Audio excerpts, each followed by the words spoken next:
The Little House.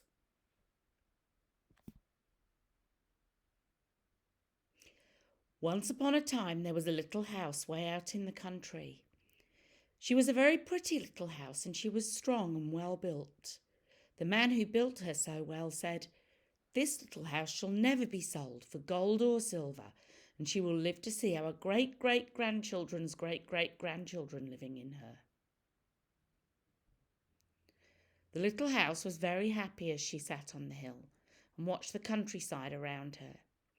She watched the sun rise in the morning, and she watched the sun set in the evening.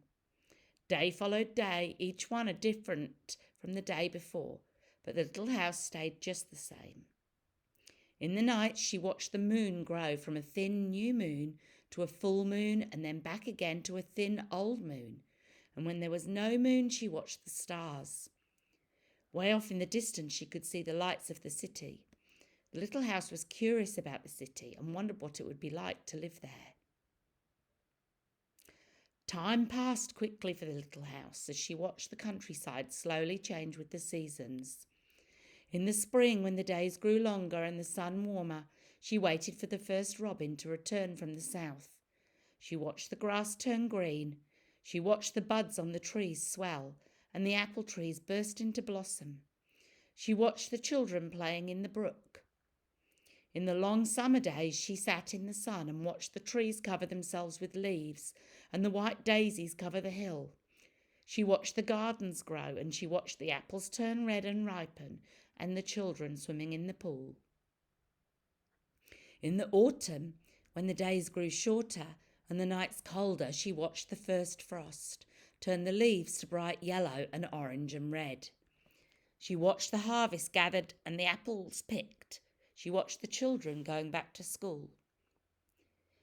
In the winter, when the nights were long and the days short and the countryside covered with snow, she watched the children coasting and skating. Year followed year, the apple trees grew old, the children grew up and went away to the city. And now at night the lights of the city seemed brighter and closer.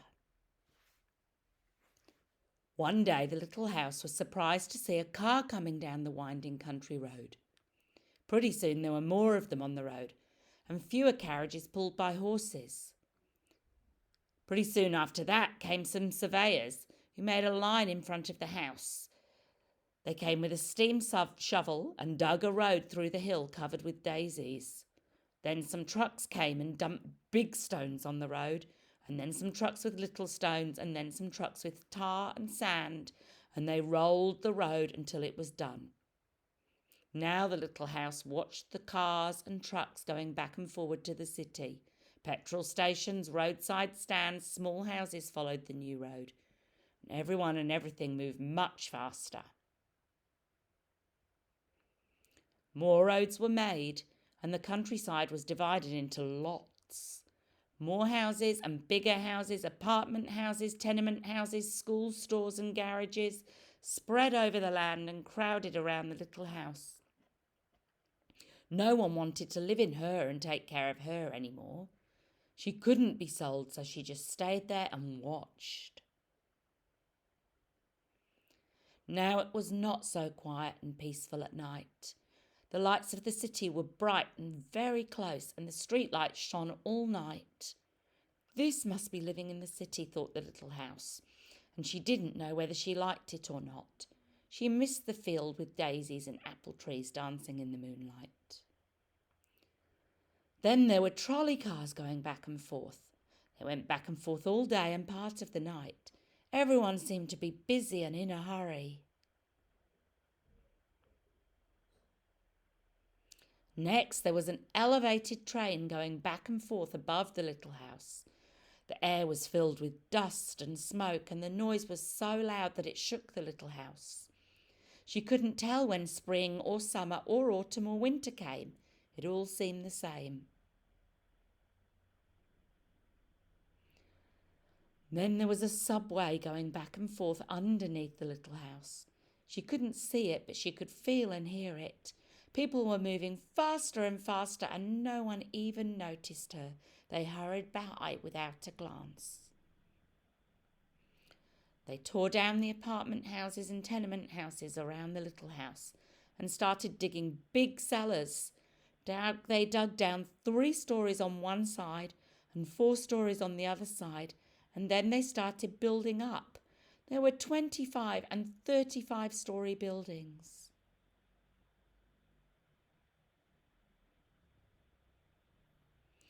Now the little house only saw the sun at noon and didn't see the moon or stars at night at all because the lights of the city were too bright. She didn't like living in the city. At night she used to dream of the country and the field of daisies and the apple trees dancing in the moonlight. The little house was very sad and lonely. Her paint was cracked and dirty. Her windows were broken and her shutters hung crookedly. She looked shabby, though she was just as good a house as ever underneath. Then one morning in spring, along came the great-great-granddaughter of the man who built the little house so well. She saw the shabby little house, but she didn't hurry by. There was something about the little house that made her stop and look. She said to her husband, "That little house looked just like the little house my grandmother lived in when she was a little girl. Only that little house was way out in the country, on a hill covered with daisies and apple trees growing round." They found out it was the very same house, so they went to see if the house could be moved. People looked at the house and said, "Sure, this house is as good as ever. She's built so well we could move her anywhere." So they jucked up the little house, put her on wheels, and the traffic was held up for hours as they slowly moved her out of the city.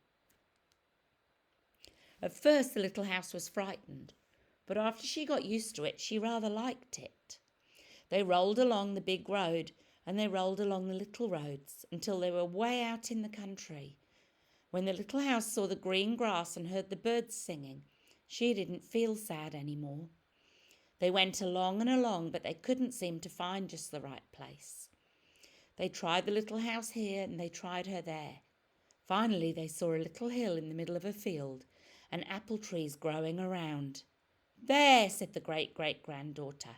"That's just the place." "Yes, it is," said the little house to herself. A cellar was dug on top of the hill and slowly they moved the house from the road up to the hill. The windows and shutters were fixed and once again they painted her a lovely shade of pink. As the little house settled down on her new foundations, she smiled happily. Once again she could watch the sun and moon and stars and the seasons come and go. Once again she was lived in and taken care of. Never again would she be curious about the city. Never again would she want to live there. The stars twinkled above her. A new moon was coming up. It was spring, and all was quiet and peaceful in the country.